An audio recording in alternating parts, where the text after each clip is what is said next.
Hey guys, so doing a comparison here of Trey Lance versus Anthony Richardson and how they're seeing the defenses and being able to make some throws. So Trey Lance has been having some struggles with the 49ers and not being able to understand what the defense is giving him and where to go with the football, which is leading to a lot of sacks.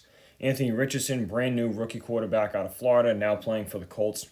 We're going to see two differences here as one for Trey Lance where he doesn't read it right, and then one for Anthony Richardson where he does read it right. And just very quickly go over a couple of concepts that you can look for. So for youth and high school quarterbacks, you don't really make that many changes at the line of scrimmage, but at least if you can see what the defense is giving you and understand, hey, these are going to be the one or two things that are going to be open on this, or these are the routes I definitely should not throw, okay? So right here, we're going to watch the 49ers on this side. So this video on the right, it's going to end up being a sack, and we're going to explain why it was a sack and how this could have been better. So for Trey Lance right here off the bat, right before the snap, one thing you can look at is how are the safeties lined up. So we see safeties here, they're out wide and they're pretty deep. And then we can look down at the corners, and we see the corner over here, which it's mirrored on the other side, is only about 5 yards off and turned in. So this is zone. Okay, they're playing zone. This would be cover two. So the corners are going to have the flats. The safeties are going to basically split in the back half. They're going to split the field. So really in cover two, the middle is usually the open spot, and then a couple throws you should never make is a 5-yard out, because the corner is sitting there, and then throwing a fade back here is going to be tough. You have to be able to fit it in quick. So right off the bat, what we're going to see is Trey Lance right here off the snap. He looks to this 5-yard out on this side to throw it, but you're going to see that he's going to pull the ball back really quick because he realizes that as the frame moves, the corner is sitting right here. Okay, but the fact that he was looking at that 5-yard out is the first problem, because if you know in cover two, you're not going to throw a 5-yard out right there. It's just not going to be open. Okay, and then if we look at the route combinations here, we had a 5-yard out, we had a fade going up the sideline, which neither of those are really going to work. But then we have the slot from the backside. He ran a post to the middle of the field that's open, and the receiver on this side ran a slant, and we also have the back out of the backfield. So that's Trey Lance's real problem, is that right here in cover two, these are the three options that are really open. All right, so he really should have gone with the slant. He could have looked left and then come back to this slant right away. And if he had come back to the slant and then that backer sitting there like he is, then he could have thrown this post over the top, because all the backers were starting to move and this safety is on this side. So he could have led the receiver and hit him down here.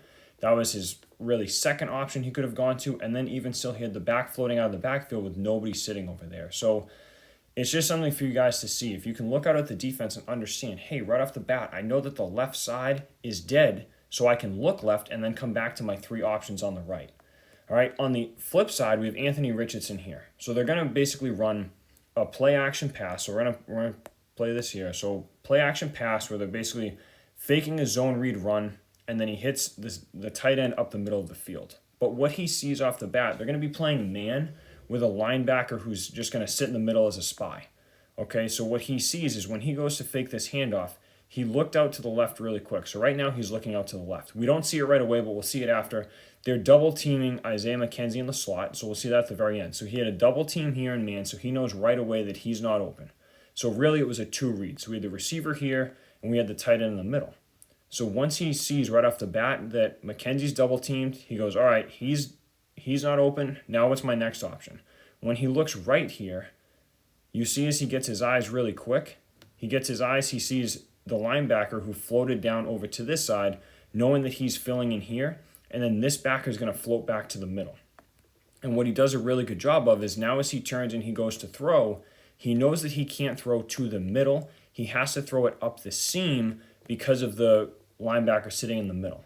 So he fires it in, but he leads the tight end off to the side, because most quarterbacks would really like to throw this up over the top, lead the guy, and have him catch it up here, but he's not going to try and throw it over this linebacker. So he understood where that linebacker was going to be, and then he throws and drills the ball into the right side, right up the slot, or right up the seam really, and he's able to hit that tight end, and it's not a perfect throw, but it's a much better read because he understood where that backer was. So when people watch that, they might say, hey, it wasn't a great throw, kind of a little off target. The tight end wasn't able to kind of catch and continue to go up the field, but it really is a perfect throw because he understood what the coverages was and he was able to make that quick decision. So that's really the difference, guys, between these two. So if you're watching these games, it's just some things you can understand. And like I said, for youth and high school quarterbacks, it's really something that you want to be able to see things from the defense. What are they giving you, and either what's something we definitely can't throw, or what are things that are going to be good,